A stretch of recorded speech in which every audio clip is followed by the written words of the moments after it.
Hello students and welcome back to channel Siraj Shaikh. आज CA foundation का inventory का lecture number 2 होगा, जिसपे हम कवर करेंगे नए पॉइंट्स ऑफ इन्वेंट्री। स्टार्ट करेंगे आज का class.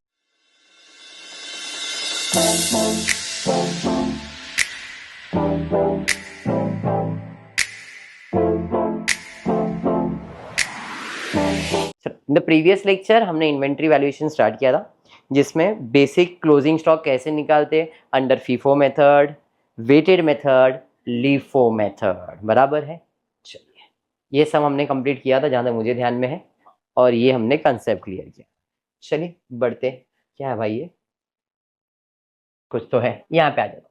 Calculate the weighted average price and also value of closing inventory by weighted average price method। मैं डायरेक्टली कर सकता हूँ, बट अभी सिस्टम अच्छा हो गया है, हो गया है, हो गया है। ऐसा टेबल के फॉर्म में हो गया है। हमने डायरेक्टली कैलकुलेट किया था, सबको प्लस किया था, डिवाइड बाय 5 किया था, 2600 यूनिट आया था, 1600 गया था, 1000 बचा था, 55 वो किया था। अभी टेबल में करके देख, ठीक है। चलिए, तो तारीख के हिसाब से पहले 4 दिसंबर, दिसंबर 4 900 यूनिट, 50 वाला 4000 सॉरी 45,000। अरे बराबर, याद आया ऐसा कुछ किया था। हाँ चलिए, बैलेंस कितना है, तो बैलेंस आएगा सेम 900 यूनिट, 50 वाला 4500। अब 5 दिसंबर को बेचा है, ठीक है, बेचा है तो भाई डायरेक्टली बेचना है। 900 में से 500 तो आराम से, सर प्राइस दे दिया, प्राइस इंपॉर्टेंट नहीं है, जो कॉस्ट है उसी में आप बेचते हो। अब क्योंकि वेटेड एवरेज है, यूनिट यूनिट कॉस्ट कॉस्ट, ये कंसेप्ट ध्यान में रखना। अब इधर ऐसा कुछ है नहीं, 900 में से 500 गया तो 400, 45 में से 25 गया तो बचेगा 20। बराबर है। 20,000 को 400 से डिवाइड करो तो 50 ही आएगा, ठीक है, आना ही चाहिए। डन है इतना। माया 5 तारीख के बाद क्या हो रहा है, 10 तारीख परचेज कर रहे हैं, तो परचेज 400 यूनिट 55 रुपीज वाला, ये हो जाएगा 22,000। अब बैलेंस कैसे देखो, फीफो मेथड था तो एक के नीचे रखते जा रहे थे, और बेचने के टाइम पे नीचे निकाल रहे थे। बराबर है। अब वेटेड है तो हम क्या करते, वेटेड मेथड में क्या करते, जैसे मैंने आपको फीफो में बताया, भाई सामान आया पहले नंबर पे, दूसरा आया दूसरे नंबर, तीसरा आया, ऐसे रखते थे, स्टॉक बनाते थे। वेटेड में ऐसा नहीं, सामान आया तो एक गुनी रखा, दूसरा भाई इसी गुनी में मिक्स कर दे, तो सब यूनिट एक साथ मर्ज हो जाता है। समझ में आया क्या। तो वेटेड में हम क्या करते हैं, जो भी परचेज होगा सब ऐड होगा, और सेल्स तो उसी में से बेच दो, बट खाली इतना है उसका भाव मालूम नहीं रहता है, इसी को हम लोग उसको वेटेड एवरेज पे कैलकुलेट करते हैं। तो इस हिसाब से मेरे पास पहले 500 था, सॉरी 400 था, और कितना और 400 आया, तो 400 प्लस 400 800। कॉस्ट कितना, 20,000 कॉस्ट था, और इसका 22,000 कॉस्ट हो गया, मतलब इसका कॉस्ट कितना हो गया देखो 42, इधर 20 लिखा है, 42,000। 42,000 डिवाइड बाय 800 कर दो, इधर ये टाइपिंग मिस्टेक है, इधर 42,000 आएगा, 52.5 समझ में आ गया क्या, कैसे 42,000 को 800 से डिवाइड किया, समझा ये। बढ़िया, आगे बढ़ेंगे। 10 के बाद 11 दिसंबर को 300 यूनिट फिर आ रहा है, कितने वाला 55, ये हो जाएगा 16,500। समझ में आया, टोटल मारेंगे। अब यूनिट यूनिट कॉस्ट 800 में 300 ऐड करेंगे तो 1100 यूनिट हो जाएगा। 42,000 में 16,500 ऐड कर दो, 58,500। समझ में आया। इसको किससे डिवाइड करूंगा मैं, 1100 से डिवाइड करो, कितना रहा है, समझ में आया क्या। आगे बढ़ेंगे, उसके बाद 11 के बाद 19 आएगा, बाद में 20 आएगा ना, 19 क्या आएगा, 200 खरीदा है, फिर से 200 ही खरीदा है, इधर 100 दिख रहा है, 200 है ना यहाँ पे 60 वाला, तो 200 इंटू 60 करोगे 12,000 हो जाएगा। इधर 200 है, 100 नहीं, 200 इंटू 60 12,000 हो जाएगा। समझ में आइए। अब इधर आ जा, 1100 था और 200 आया है तो 1300 हो जाएगा, और 58,500 में 12,000 को ऐड कर दोगे 70,500, डिवाइड बाय 1300 कर दो 54.23।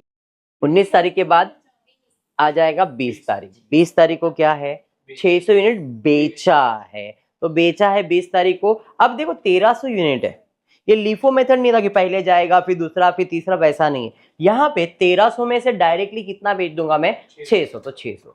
अब रेट कितना 54.23, यहाँ पे 54.23, 600 इंटू 54.32,538। अब बैलेंस कैसे निकलेगा माया? 1300 में से कितना गया? 600, तो बैलेंस 700। यूनिट को यूनिट के साथ, कॉस्ट को कॉस्ट के साथ। 70,500 में से 32,538 माइनस कर दोगे 37,962।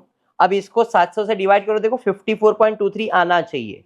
एक दो ऊपर नीचे चल जाएगा, बट 54.22 आ जाएगा, 21 आ जाएगा, जो भी है 54.23 ही रेट रहेगा इसका।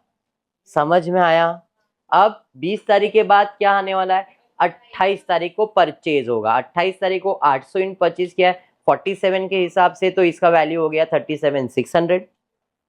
800 यूनिट परचेज किया तो 700 और 800 कितना हो जाएगा? 1500।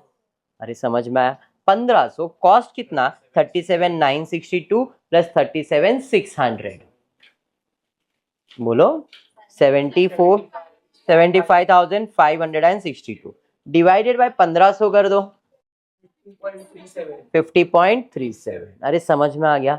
अब बैलेंस बाय 29 का है, सेल्स किया है, कितना यूनिट सेल्स किया है? 500, तो 1500 में से 500 जाएगा, कितने वाला? 50.37। अरे समझाइए, माइनस कर देंगे। अब बैलेंस कितना बचेगा? 1000 यूनिट। यूनिट को यूनिट के साथ, अब कॉस्ट 75,562 में 25,185 को माइनस कर दो 50,377 बराबर, डिवाइड करोगे 1000 से 50.37 आ जाएगा। सम कंप्लीट हो गया। समझाइए, पक्का समझा है वेटेड मेथड कैसे सॉल्व होता है? और एक सम चले जाते, चलिए नेक्स्ट सम पे जाते, देखते क्या दिया है क्वेश्चन। सेम ऐसा ही कुछ दिया हुआ है, देख। Find out the value of inventory as on 31st March 2022 if company follow weighted average basis। Same table बना देते, तारीख के हिसाब से जाएंगे। सबसे पहला ओपनिंग है, कुछ भी नहीं, नील। 1 तारीख नील बराबर। 1 जनवरी को परचेज किया, कितना? 100 यूनिट। तो 1 जनवरी परचेज किया, कितना परचेज किया? 100 क्वांटिटी, 30 रुपीज के हिसाब से 3000 हो जाएगा। अब बैलेंसवा कितना आ जाएगा? तो 100 30 3000। मुझे सर जी 15 तारीख आ रहा है, क्या किया है? इशू कर दी है, मतलब बेच दिए हैं 15 तारीख को। कितना बेचे हैं? 50। 100 है, आराम से जाएगा। 30 वाला मतलब 1500 चला गया, 100 में से 500, तो अब रेट 30 ही रहेगा, यहाँ पे डायरेक्टली कर सकते हो, समझा? फिर 1 फेब आ गया, परचेज किया 200 यूनिट, 40 वाला 8000। बैलेंस कितना आ जाएगा? तो 50 था और 200 आया, मतलब 250 होगा। कॉस्ट 1500 था, 8000 9500, डिवाइड कर दो अभी। समझ में आया? अरे हाँ। फिर उसके बाद क्या है सर? 15 फेब फिर बेच दिया है, कितना? 100 यूनिट। तो 100 यूनिट 250 में से चला गया, 38 वाला 3800, 250 में से 100 गया तो 150 बचेगा। 38 रुपीज वाला ही रहेगा, ये भी राउंड ऑफ वैल्यू तो डायरेक्टली कर सकते हो, सेम यही आएगा। फिर 20 फेब को वापस इशू किया है, वापस से 100 गया, 38 वाला कितना? 3800, 150 में से 100 गया तो 50, 38 वाला 1900। समझा सम? पक्का? तो ये था आपका वेटेड मेथड का सम। कंसेप्ट क्लियर है क्या? चलिए नेक्स्ट, फ्रॉम द फॉलोइंग, वही है क्या श्रीराम? सेम दिख रहा है मेरे को, सेम सम दिख रहा है। कौन सा है मेथड? अच्छा, फीफो मेथड पे बोला है, सेम सम को फीफो मेथड पे बोल दिया। चलिए कोई नहीं, फीफो मेथड पे सॉल्व कर लेते हैं। सम इज सेम, कुछ भी डिफरेंस नहीं है, खाली फीफो मेथड आ गया।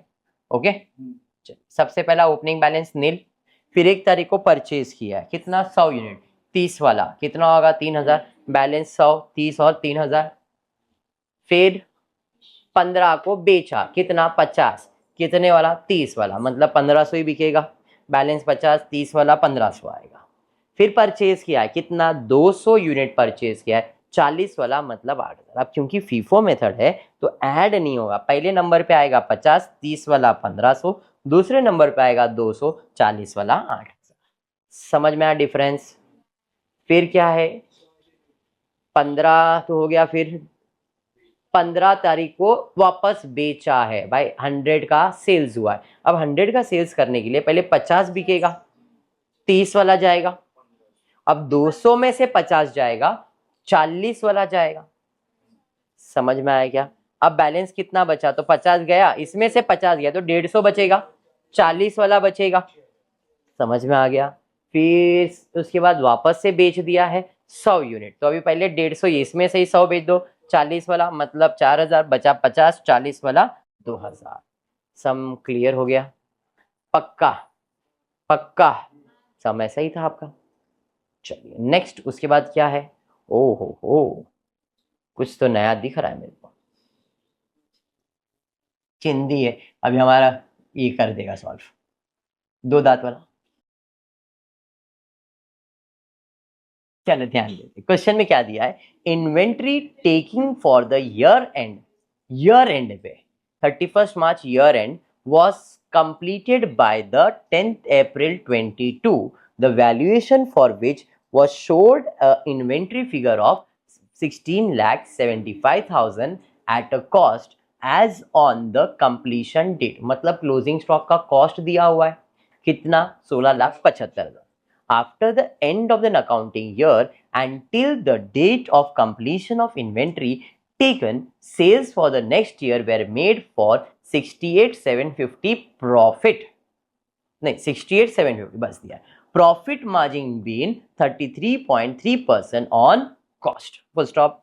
Purchase for the next year included in the inventories amounted to 90,000 at a cost less trade discount of 10। अभी समझना है क्या बोलना चाह रहा है। हमारा ईयर एंड 31 मार्च 2022 था, बराबर है, लेकिन उस दिन हमको स्टॉक का वैल्यू नहीं समझ में आया। स्टॉक का वैल्यू फाइंड करते करते 10 अप्रैल हो गया। क्लोजिंग स्टॉक का वैल्यू निकालते कितना हो गया? 10 अप्रैल। अब क्योंकि हम एक न्यू अकाउंटिंग ईयर में आ गए, तो उस अकाउंटिंग ईयर में आपने कुछ परचेज किया रहेगा, कुछ सेल्स किया रहेगा, तो ये वही बोलना चाह रहा है कि भाई April, the valuation for which showed an inventory figure of 16,75,000 at cost as on the completion date after the end of an accounting year खत्म होने के बाद until the date of completion of inventory taken, sales for the next year were made for 68,750 and profit margin उसके अंदर कितना charge किया था हमने? 33.33 on cost. Purchase for the next year included in the inventories amounted for 90,000. मतलब ये जो closing stock दिख रहा है इसमें सेल्स, परचेज, सब चीजें का वैल्यूएशन मिला के निकाला गया है, और जो परचेज किया था उस पर डिस्काउंट कितना था? 10%. During this period goods were added to the inventories at the marked price of 3,000 in respect of the sale return.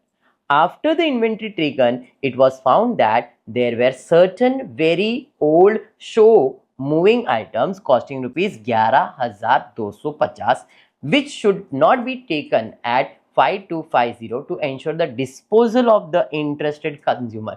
मतलब बहुत सारी चीजें हमारे क्लोजिंग स्टॉक में इंक्लूड कर दिए। परचेज हो गया, कोई चीज नहीं होना चाहिए वो आ गया, सेल्स इंक्लूड कर दिया, फिर हमने हमारा एक गुड्स है जिसका कॉस्ट प्राइस कितना होना चाहिए? 3,000 एट अ सेल्स रिटर्न, मतलब बहुत सारी चीज दी गई है। Due to heavy flood certain goods of 15,500 were received from the supplier beyond the delivery date of the customer. हमको गुड्स भी मिल गया था हमारे सप्लायर ने, मतलब ये सारी चीजें हमारे क्लोजिंग स्टॉक में इंक्लूडेड है। अब क्लोजिंग स्टॉक निकलता कैसे?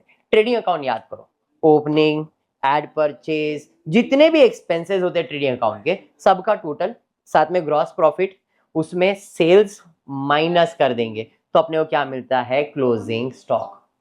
तो ये सब चीजें आपको समझना है कि क्लोजिंग स्टॉक निकालना है तो कौन सी चीजें ऐड होगी और कौन सी चीजें लेस होगी। समझ में आया क्या? As a result the customer was as a result the customer refused to take the delivery and the net realizable value for the goods was estimated to be 12,500 on 31st March. Compute value of inventory for inclusion in the final account for the year ended 31st March 2022. चलिए start करते हैं। Statement showing value for inventories. अभी कैसे find करते हैं? तो value of inventory on 10th अप्रैल कितना दिया था आपने को? देखो जरा, 16 लाख बचा। अब इसके अंदर जो परचेज है वो ऐड किया रहेगा और जो सेल रहेगा वो सब माइनस किया रहेगा, हाँ या नहीं? इसके अंदर परचेज इंक्लूडेड है, कोई गुड्स आया है वो इंक्लूडेड है, और जो रिटर्न है वो आपने माइनस कर दिया रहेगा, सेल्स रिटर्न वगैरह सब माइनस हुआ रहेगा, हाँ या नहीं? तो चलिए स्टार्ट करते हैं। पहला ऐड किया cost of goods sold after 31st March till the inventory taken 68,750 का गुड्स बेचा था, जिसका कॉस्ट कितना था देखो जरा, 60 कहाँ गया, 68,750, जिसमें प्रॉफिट कितना चार्ज किया मैंने 33.33% ऑन कॉस्ट। ऑन कॉस्ट का मतलब क्या होता है Saroj, cost plus profit equals to selling price होता है, cost plus profit equals to selling, C plus P is equals to S होता है। प्रॉफिट ऑन कॉस्ट बोला है, कहाँ गया भाई, प्रॉफिट ऑन कॉस्ट बोला, अगर प्रॉफिट ऑन कॉस्ट तो कॉस्ट 100 है, प्रॉफिट 33 है, तो सेलिंग प्राइस कितना बन जाएगा 100 प्लस 33 133, और 133% मालूम है 68,750, तो 68,750 133.33 है, तो 100% कॉस्ट कितना, तो 68,750 इंटू 100 डिवाइडेड बाय 133.33333, 52,000, 51,560, अरे समझा, 51,560 कॉस्ट ऑफ गुड्स, समझ में आ गया। सेल्स किया रहेगा तो हमने उधर माइनस किया था, तो हमने सेल्स किया उसको क्या कर दिया, समझा, या बाउंसर गया सर, ये 17,000 ये प्रॉफिट है, 33% निकालो तो आपको ये मिल जाएगा, कैसे 68,750 इंटू 100 डिवाइड बाय 33.3333333333 जितना आता है, देखो कितना आ रहा है, क्या 68,750 इंटू 100 सॉरी इंटू 33.3333 पूरा 33.3333 पूरा डिवाइडेड बाय 133.333333 कितना आ रहा है 68,750 इंटू 33.33 जितना कैलकुलेटर पे आता है डिवाइड बाय 133.3333 जितना कैलकुलेटर पे आता है 17,180 86 87 तो 190 लिखा है, तो वहां पे 51,560 उधर अमाउंट गलत है, हाँ तो पॉइंट में ऊपर नीचे हुआ है यहाँ पे और कुछ भी नहीं, समझ में आ गया अमाउंट।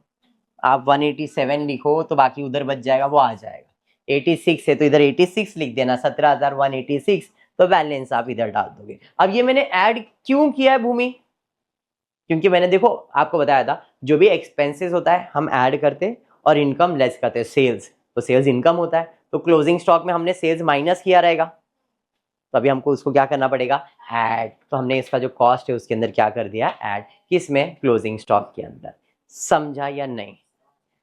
आगे बढ़ते, let's purchase for the next period, हमने कुछ परचेज किया था वो ऐड किया था, देखो यहाँ पे दिया add in mark 3,000 respect of the sales return हो गया, नहीं एट कॉस्ट लेस डिस्काउंट कितना था, तो 90,000 का 10% मतलब 9,000 डिस्काउंट हो जाएगा 81,000 बराबर है। फिर उसके अंदर cost of sales return minus होगा सेल्स रिटर्न, सर क्यों, सेल्स रिटर्न डेबिट होता है, ऐड हुआ रहेगा तो अपन उसको क्या करेंगे माइनस करेंगे sales return, sir 2,250 net value, जो 3,000 रुपया है वो कौन सा है मार्क प्राइस मतलब विदाउट डिस्काउंट, समझ में आया नहीं, चलो ठीक है, ये 3,000 रुपया है ये समझ में आया, जो सेल्स किया था उसमें आपने प्रॉफिट चार्ज किया रहेगा, कितना चार्ज किया था 33.33 चार्ज किया रहेगा कि नहीं, मतलब ये 3,000 के अंदर अपना प्रॉफिट भी रहेगा, तो 3,000 जो है मेरा ये 133.33% है, agree.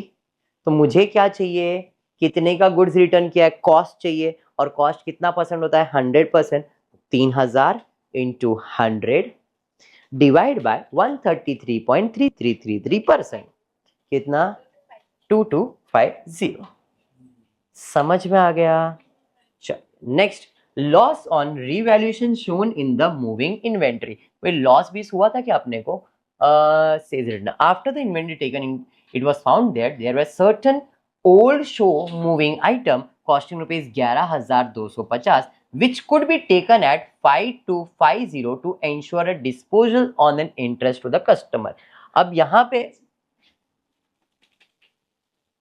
which showed to be taken at 5250। इसका मतलब क्या होगा, हमने दिया था ड्यूरिंग द, यहां से चालू ना, after the inventory taken it was found that there were certain very old slow moving items, कुछ ऐसा जो अपने पास पड़ा हुआ है, कभी बिक ही नहीं रहा था, उसका वैल्यू कितना था 11250, which should be taken at 5250। अभी 5250 जो गुड्स आया था जब मैंने खरीदा तो मुझे ट्रेड डिस्काउंट दिया गया था, कितना परसेंट दिया गया था 10%, मतलब ये 90% वैल्यू रहेगा। तो अगर 5250 90% है तो 100% कितना इसका, देखो कितना आ रहा है। तो ये तो गड़बड़ है फिर तुम्हारा 5833। अच्छा रुक जा। Due to heavy flood in the goods costing rupees 15,500 were received from the supplier beyond the delivery date of the customer, as it is the customer refused to,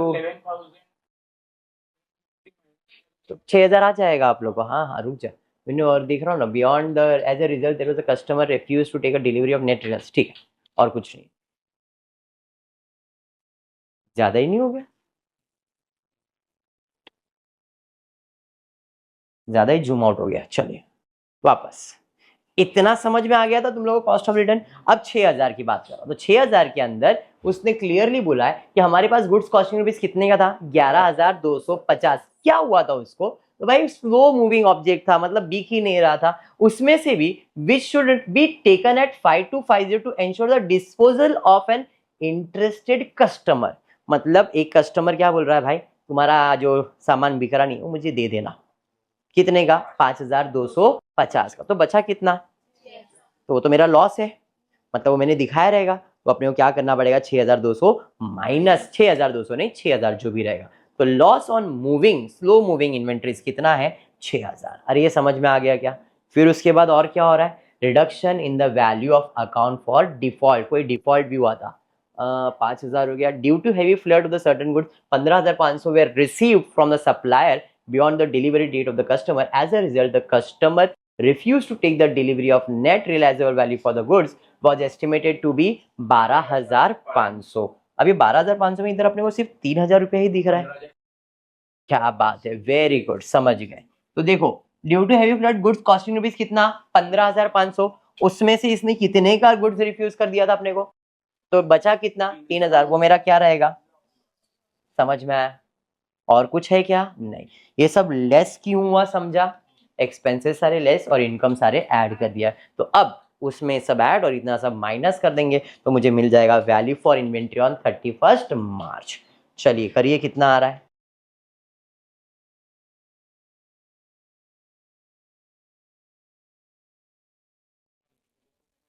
$16,34,310।